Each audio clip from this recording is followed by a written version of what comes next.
Hello दोस्तों, आप लोग कैसे हैं। आशा है कि आप लोग स्वस्थ होंगे, मस्त होंगे और स्टडी विद स्वाहा के साथ व्यस्त होंगे।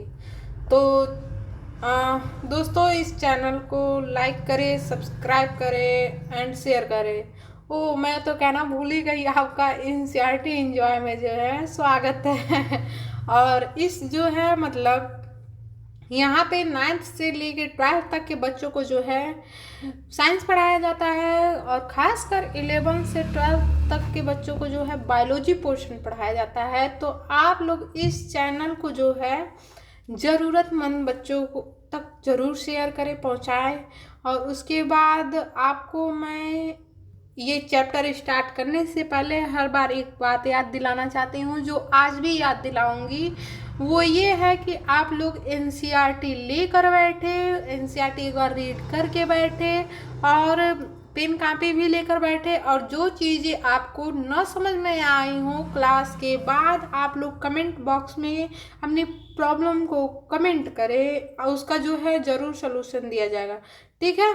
और यहाँ पे जो है आज जो है 11th चैप्टर का जो है लेक्चर नंबर 2, कोशिका जो चैप्टर है उसका लेक्चर नंबर 2 स्टार्ट करेंगे। और यहाँ इसको पढ़ने से पहले जो है हम लोग देखेंगे कि पहले लेक्चर में हमने क्या पढ़ा था, उसके बारे में थोड़ा रिवीजन करेंगे। और आज लेक्चर 2 में जो है हम लोग प्रोकैरियोटिक कोशिका के बारे में जानेंगे।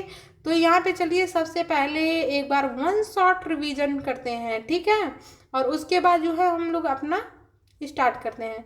तो देखिए, सबसे पहले मैंने बताया था कि the cell the unit of life, यानी कोशिका जीवन की इकाई में हमको पढ़ना क्या क्या है। तो यहाँ पे जो है इंट्रोडक्शन पढ़ना है, और ये टॉपिक जो है प्रोकैरियोटिक जो हम लोग आज कंप्लीट करेंगे उसके बारे में है।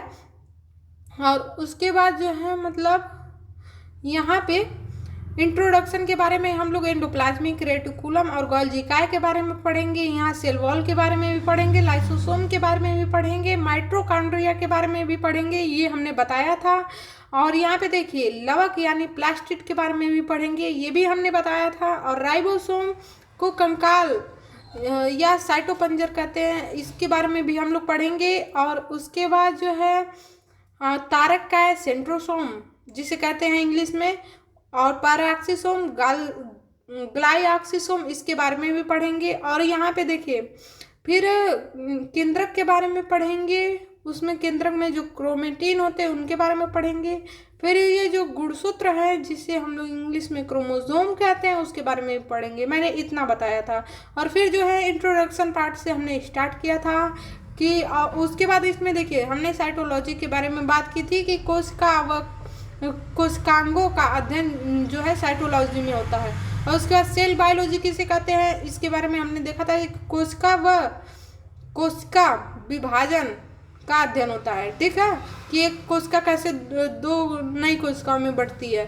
फिर उसके बाद कोशिका की खोज जो है हमने बताया था कि रॉबर्ट हुक ने 1665 ईस्वी में किया था। वो जो है जिस कोशिका को खोजे थे वो मृतकार कोशिका थी, यानी एक पादप कोशिका, ठीक। और वो जो है देखने में मधुमक्खी के छत्ते के समान दिखाई देती है।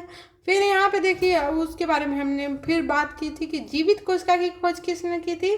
तो जीवित कोशिका की खोज जो है एंटोनी वॉन ल्यूवेनहॉक ने किया था, ठीक। और उन्होंने जो है आरबीसी और बैक्टीरिया सेल, प्रोटोजोआ और शुक्राणु कोशिका को मतलब खोजा था।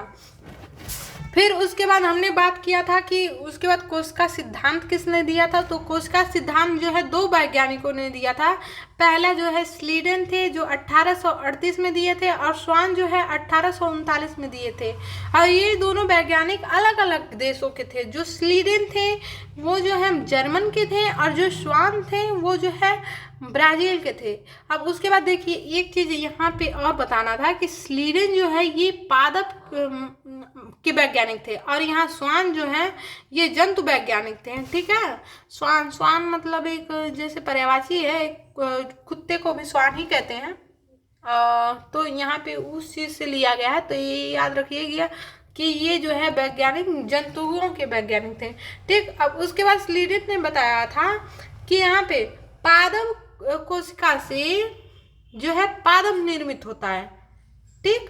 और यहाँ पे जंतुओं में स्वान ने बताया था कि जंतुओं में बाहरी परत जो होती है वो झिल्ली होती है। ये अपना अपना कथन जो है मेन पॉइंट दिए थे, ठीक। लेकिन फिर भी इनके जो सिद्धांतों को जो है मान्यता नहीं मिली थी। वो ऐसा क्यों?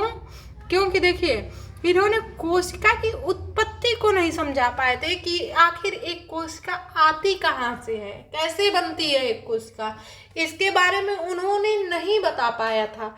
फिर उसके बाद इसी सिद्धांत में थोड़ा बहुत रूपांतरण यानी बदलाव, ये जो रूपांतरण शब्द है इसका मतलब है बदलाव। तो बदलाव जो है एक दूसरे वैज्ञानिक किए थे, अदर वैज्ञानिक, जिनका नाम है रुडोल्फ विर्चोव। ये जो है 1855 में अपना रूपांतरण किया था और एक जो है मत प्रस्तुत किया था। तो इनका मेन जो है शब्द क्या था, कथन क्या था, ओमनी सेलुला ई सेलुला, ठीक, जिसका अर्थ होता है कि मतलब एक पुरानी कोशिका से पूर्ववर्ती कोशिका, जिसे कहते हैं जो पहले मौजूद कोशिका होती है उसी के विभाजन से जो है नई कोशिका बनती है, इन्होंने ये बताया था। तो इनके जो है इस कथन को ज़्यादा मान्यता प्राप्त हुई, ठीक। और उसके बाद यहाँ पे देखिए एक पॉइंट और है कि हमने ये बताया था कि जीवन से जीवन बनता है, ये किसने बताया था कि लुईस पास्चर ने बताया था। फिर हमने कोशिका सिद्धांत की धारणा पे बात की थी कि क्या उसका निष्कर्ष निकला था, ठीक। तो यहाँ पे बताया था कि कोशिका जो है शरीर जीव की संरचनात्मक व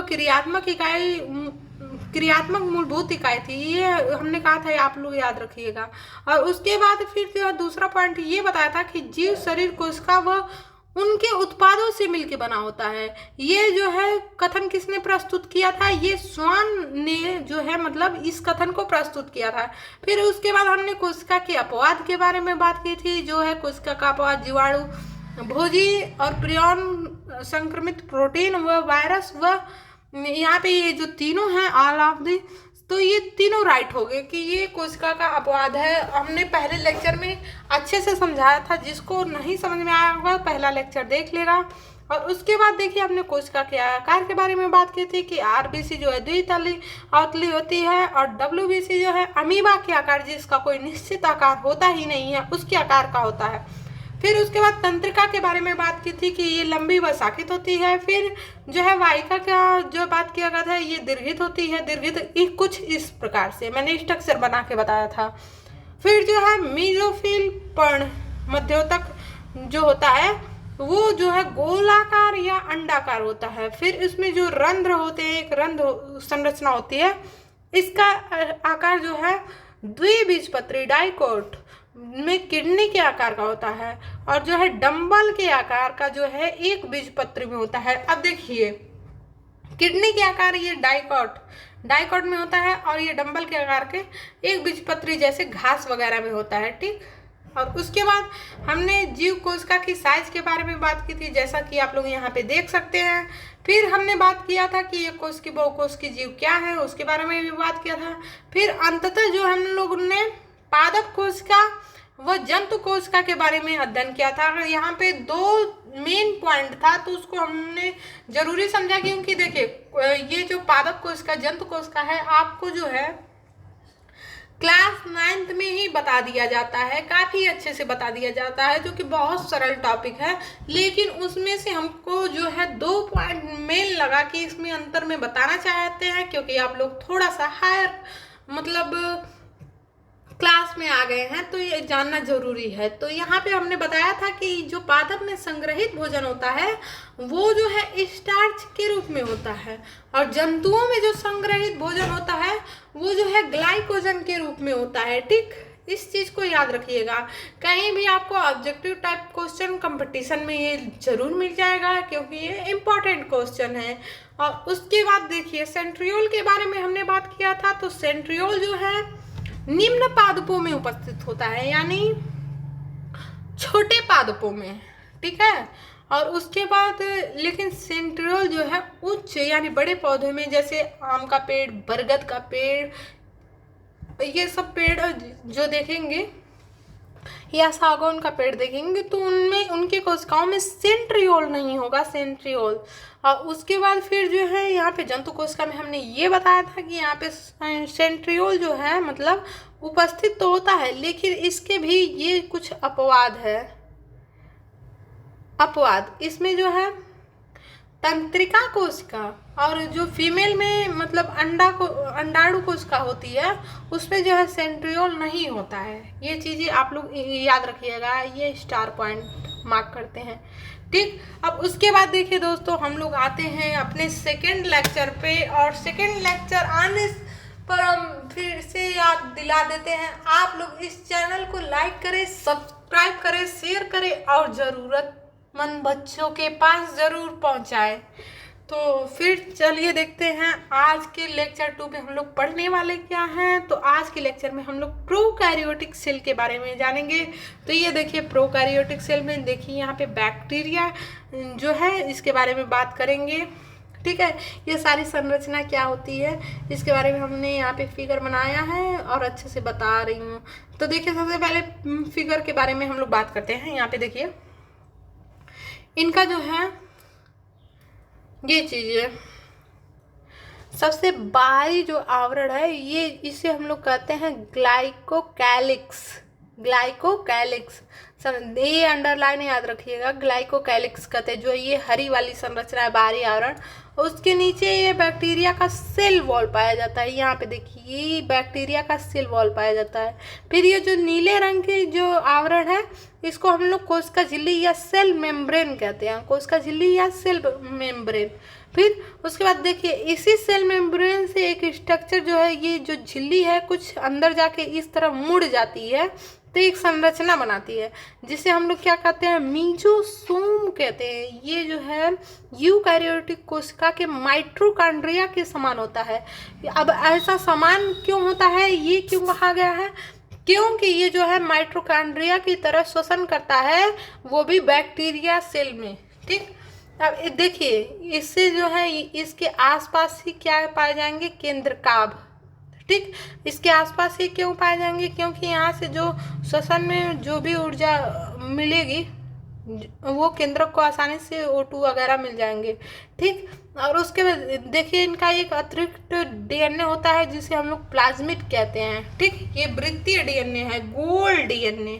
ठीक, और उसके बाद देखिए ये येलो कलर की संरचना जो होती है सेल वॉल से जो निकली है, ये जो है पिलाई होती है, इसे जो है बैक्टीरिया जनन करते हैं। ठीक है, और उसके बाद ये फिम्ब्री लाइक स्ट्रक्चर है। फिम्ब्री ये क्या करता है कि जैसे चट्टानों वगैरह या भोज्य पदार्थों से चिपकने का काम करता है, अपने बॉडी को उस चीज़ से चिपका के रखता है। ठीक, और ये फ्लैजिला क्या है, ये इसको हिंदी में हम लोग कसाबिका कहते हैं।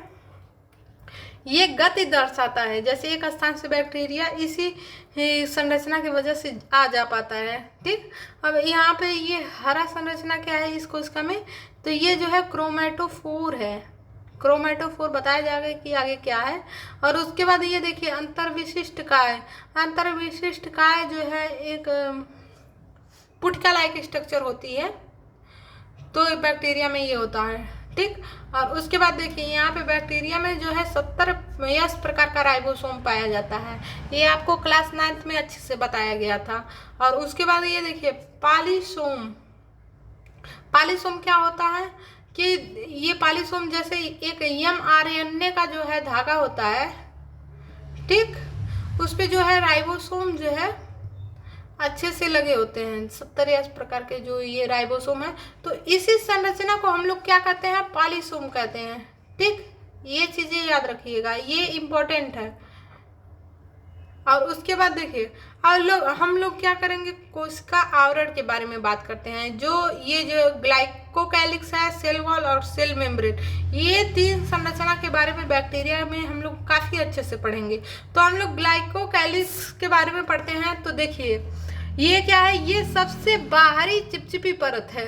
ठीक है, जब उसको देखा जाएगा तो चिपचिपाहट सा होगा। ठीक, और उसके बाद फिर ये जो है पॉलीसैकेराइड या पॉलीपेप्टाइड की संरचना है। जो ये बना हुआ है वो जो है पॉलीसैकेराइड या पॉलीपेप्टाइड की बनी होती है। जो है इसमें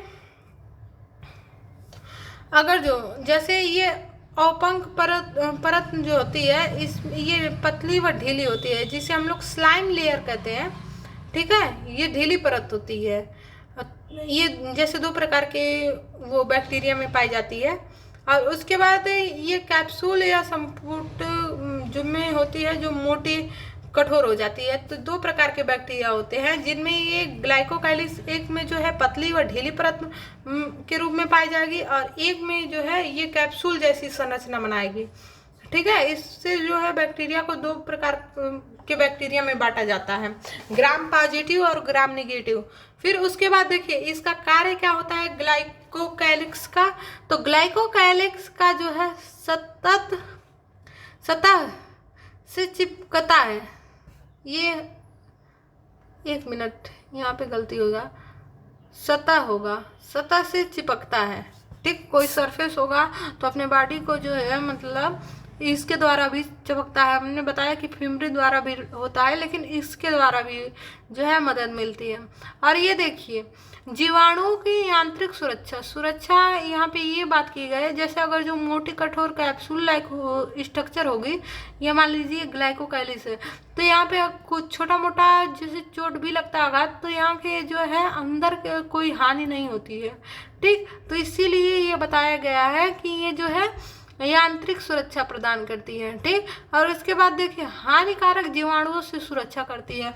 अब देखिए जो कुछ बैक्टीरिया होते हैं जो दूसरे बैक्टीरिया को खा लेते हैं, लेकिन अगर जो ये कैप्सूल लाइक स्ट्रक्चर होगी तो ये काफ़ी हार्ड होता है, तो उसकी वजह से एक बैक्टीरिया दूसरे बैक्टीरिया को नहीं खा पाएगा। ठीक, या जीवाणु भोजी जो होते हैं, जो जीवाणुओं का भक्षण करते हैं, वो नहीं खा पाते हैं। फिर उसके बाद ये देखिए कैप्सूल लाइक स्ट्रक्चर जो होता है ये सूखने से भी बचाता है। एक बैक्टीरिया सेल है तो वो क्या करता है, जब ये एक आवरण के रूप में काम करता है तो यहाँ का जो है टेम्परेचर, यहाँ से जो भी जल वगैरह है वो बाहर नहीं जा पाते हैं, तो यहाँ इनके अंदर तरलता बनी रहती है।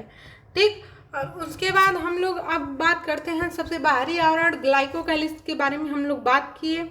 फिर उसके बाद हम लोग कोशिका भित्ति के बारे में बात करते हैं। कोशिका भित्ति क्या होता है, तो देखिए ये पेप्टिडोग्लाइकेन प्लस अमीनो अम्ल का यहाँ शॉर्ट फॉर्म दिया गया है ए से बना होता है। और यहाँ पे जो है पेप्टाइडोग्लाइकन या ये हो सकता है कि म्यूरिन या म्यूकोपेप्टाइड। ठीक है, जिसे म्यूरिन को हम लोग क्या कहते हैं, एन एसिटाइल म्यूरामिक एसिड। ये चीज़ याद रखिएगा, एन एसिटाइल म्यूरामिक एसिड। फिर उसके बाद यहाँ पे जो है एन एसिटाइल ग्लूटामिक एसिड जो है, ये जो म्यूकोपेप्टाइड है इससे बना होता है। ठीक है, ये चीज़ याद रखिएगा कि कोशिका भित्ति बनती कैसे है। फिर ये जो है इसका काम क्या है कि ये जीवाणु का जो आकार प्रदान करता है, जो आकार होता है वो इसी कोशिका भित्ति के द्वारा होता है कि जीवाणु कोशिका इस प्रकार से रहेगी या इस प्रकार से रहेगी या फिर इस प्रकार से रहेगी, जो आकार होता है जीवाणु का। तो ये किसके द्वारा निश्चित किया जाता है, तो ये जो है कोशिका भित्ति द्वारा ही निश्चित किया जाता है। फिर उसके बाद देखिए जीवाणु कोशिका को अगर जो नष्ट करना हो तो उसे कैसे नष्ट किया जा सकता है, तो उसको देखिए उसके लिए पेनिसिलिन होता है, कुछ जीवाणु पेनिसिलिन द्वारा मर जाते हैं। फिर ये यहाँ पे होता है लाइसोजाइम, जैसे देखते होंगे आप लोग कि छोटे बच्चे होते हैं तो वो जमीन से कुछ भी उठा के अपने मुंह में डाल लेते हैं, जो उनको ये नहीं पता रहता कि इस पे क्या होगा क्या नहीं, बैक्टीरिया, उनको तो बस खाने से मतलब होता है। लेकिन जो है ये जो लार में पाए जाने वाली एंजाइम लाइसोजाइम है तो वो बैक्टीरिया वगैरह का पाचन कर देती है। फिर ये पैनेथ कोशिका जो हमारी छोटी आंत में पाई जाती है, तो अगर जो बैक्टीरिया मान लीजिए जो बच्चा पदार्थ खाया मुंह से अगर जो बैक्टीरिया नहीं मरे उसके अंदर गया, तो जो पैनेथ कोशिका की होंगी वहाँ से छोटी आंत में जो एंजाइम वगैरह निकलेंगे वहाँ से ये लोग नष्ट हो सकते हैं जीवाणु। फिर तो इसलिए यहाँ पे ये तीनों पॉइंट जो है सही है। ठीक, अब हम लोग थर्ड आवरण के बारे में बात करेंगे, कोशिका झिल्ली। ठीक है, यहाँ पे देख लिया जाए कितना पढ़ना है। चलिए ठीक है, तो यहाँ पे जो है हम लोग बात करते हैं अब कोशिका झिल्ली। कोशिका झिल्ली क्या है, ये लिपोप्रोटीन की बनी होती है। लिपोप्रोटीन यानी लिपिड और प्रोटीन, जो क्लास 9th में अच्छे से बताया गया है कि लिपिड की संरचना कैसी होती है, प्रोटीन की संरचना कैसी होती है, स्ट्रक्चर भी बताया जाता है। ठीक है, मैं इसका जो है स्ट्रक्चर एक बार कल लाऊंगी, आपको लिपोप्रोटीन की संरचना दिखाऊंगी। यहाँ पे मुझे लाना चाहिए था बट भूल गई, कोई बात नहीं, मैं कल अच्छे से आपको आके रिवाइज भी कर दूंगी और उसको बता भी दूंगी। तो यहाँ पे लिपोप्रोटीन का मतलब है लिपिड प्लस प्रोटीन से बनी होती है। ठीक, और उसके बाद देखिए ये जो है यूकैरियोटिक कोशिका के समान होती है, यानी ये प्रोकैरियोटिक में ये जो संरचना है पाई जा रही है वो हमारी यूकैरियोटिक सेल के भी संरचना जो उसमें पाई जाती है मेम्ब्रेन बिल्कुल समान होती है। इसमें कहा जा सकता है कि बैक्टीरिया और जो है मतलब जो जटिल प्रकार के प्रोकैरियोटिक और यूकैरियोटिक में अगर जो समानता की बात की जाए तो एक ही समानता मिलता है, वो क्या है कि ये जो है इसकी मेम्ब्रेन जो है यानी कोशिका झिल्ली वो प्रोकैरियोटिक में जो है वही यूकैरियोटिक में भी पाई जाती है। ठीक, जो लिपिड और प्रोटीन से बनी होती है। ठीक, और उसके बाद देखिए यहाँ पे इसी लिपिड में जो है लिपोप्रोटीन के साथ कोलेस्ट्रॉल के स्थान पे जो है यहाँ पे हेपनाइट उपस्थित होता है। ये चीज़ अलग बस होती है हल्का सा कोशिका झिल्ली में। फिर उसके बाद हम लोग कोशिका द्रव्य के बारे में बात करते हैं। कोशिका द्रव्य जैसे यहाँ पे देखा जाए तो ये आज यही टॉपिक ख़त्म किया जाएगा, उसके बाद प्लास्टिड जो है इसका कल स्टार्ट किया जाएगा। ठीक,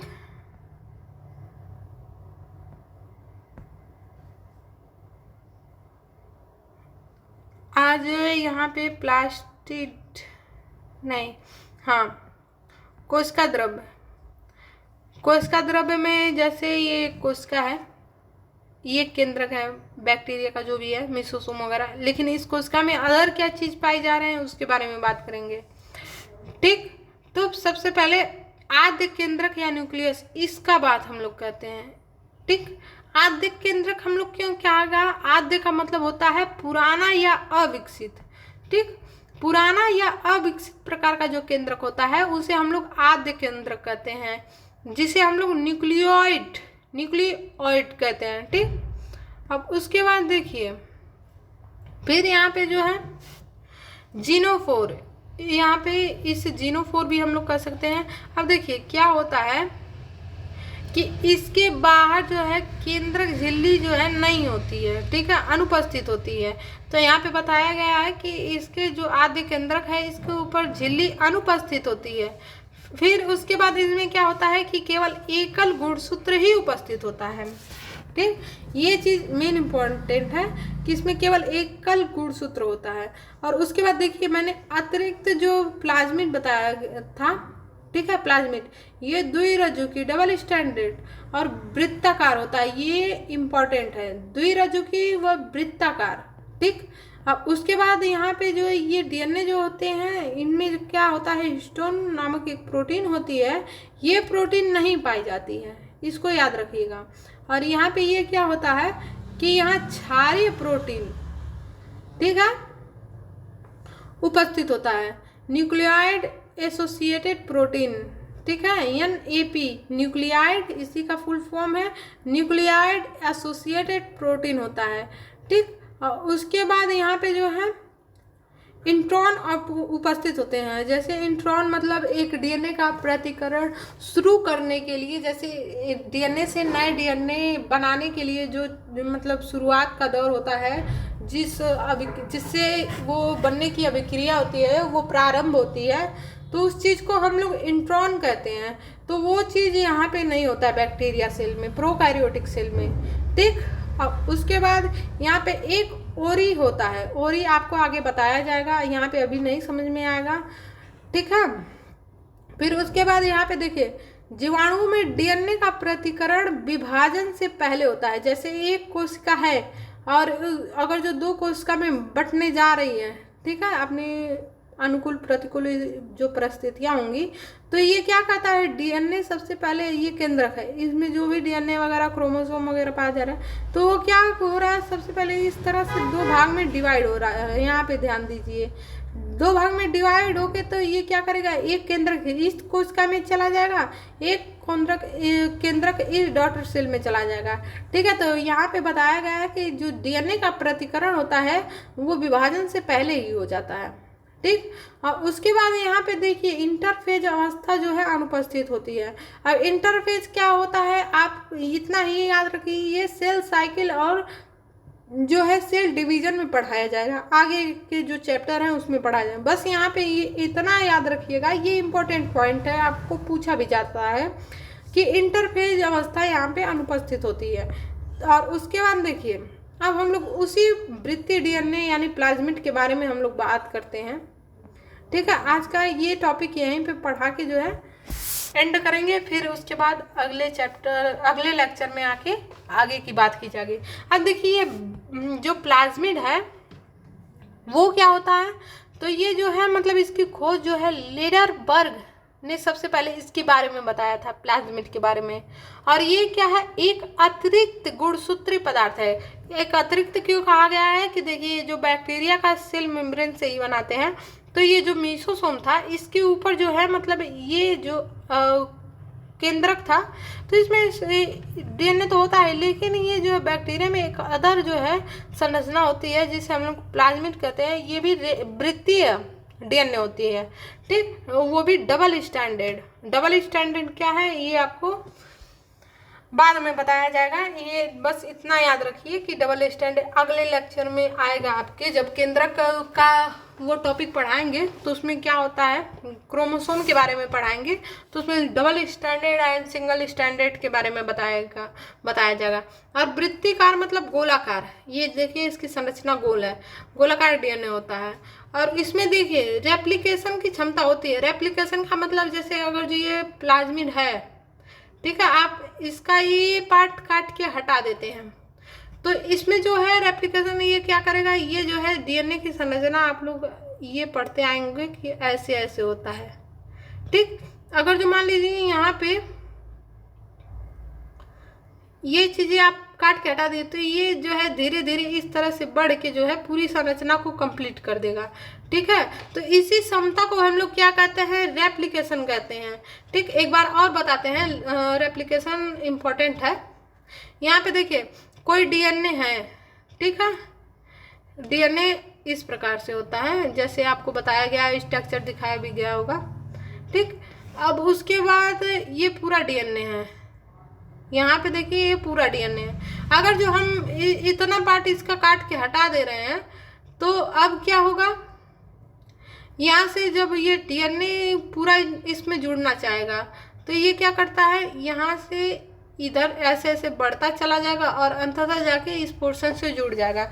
इसी तरह क्या होता है, अगर जो आपका जैसे उंगली कभी कट जाती है तो वहाँ की जो कोशिकाएं होती हैं नष्ट हो जाती हैं, लेकिन वहाँ पे जाके इस तरह जो है कोशिकाओं में डीएनए बनता है, डीएनए बनने से एक नई कोशिका बनता है, जिससे जो होती है वो स्थान पूरा भर जाता है और आपका हाथ या उंगली जो भी कटा होता है वो सही हो जाता है। ऐसा आपने देखा होगा, कहीं चोट वगैरह भी देखे होंगे, इसी तरह भरता है। तो ये जो है इस क्षमता को हम लोग क्या कहते हैं, रेप्लिकेशन। ठीक, और उसके बाद देखिए ये प्लाज्मिड जो है संख्या में एक से अधिक हो सकती है, जैसे जो बैक्टीरिया होते हैं अलग अलग प्रकार के उनके अनुसार। ठीक, फिर यहाँ पे देखिए ये जो है प्लाज्मिड जो है ये एंटीबायोटिक से प्रतिरोधकता मतलब दर्शाती है, ये प्रतिरोधी होती है, जो इस पे एंटीबायोटिक का उतना असर नहीं होता है। और उसके बाद यहाँ पे देखिए इसे वाहक के रूप में जिसे इंग्लिश में हम लोग वेक्टर कहते हैं, उसके रूप में प्रयोग किया जाता है। वाहक आपको जो है बायोटेक्नोलॉजी में काफ़ी अच्छे से समझ में आएगी, जब जीन हेर फेर किया जाता है, जैसे नए जीव का निर्माण किया जाता है, तो उसमें जो है जो हम लोग अपने अनुसार जीन डालना चाहते हैं एक जंतु से, मतलब जो हम लोग इच्छित जीन चाहते हैं उस जीव में, तो उसके डीएनए में जब चेंज करना होता है तो इसका उपयोग वहाँ होता है। तो जो ये जैव प्रौद्योगिकी बायोटेक्नोलॉजी जो चैप्टर है उसमें काफ़ी अच्छे से आपको समझ में आएगा। ठीक है दोस्तों, तो आज यहीं तक, और जाते जाते इस चैनल को लाइक, सब्सक्राइब और शेयर करना ना भूलें। और जो भी आपको टॉपिक ना समझ में आई हो तो वो जो है कमेंट बॉक्स में कमेंट करें। तो चलिए मिलते हैं अब अगले लेक्चर में, तब तक के लिए बाय।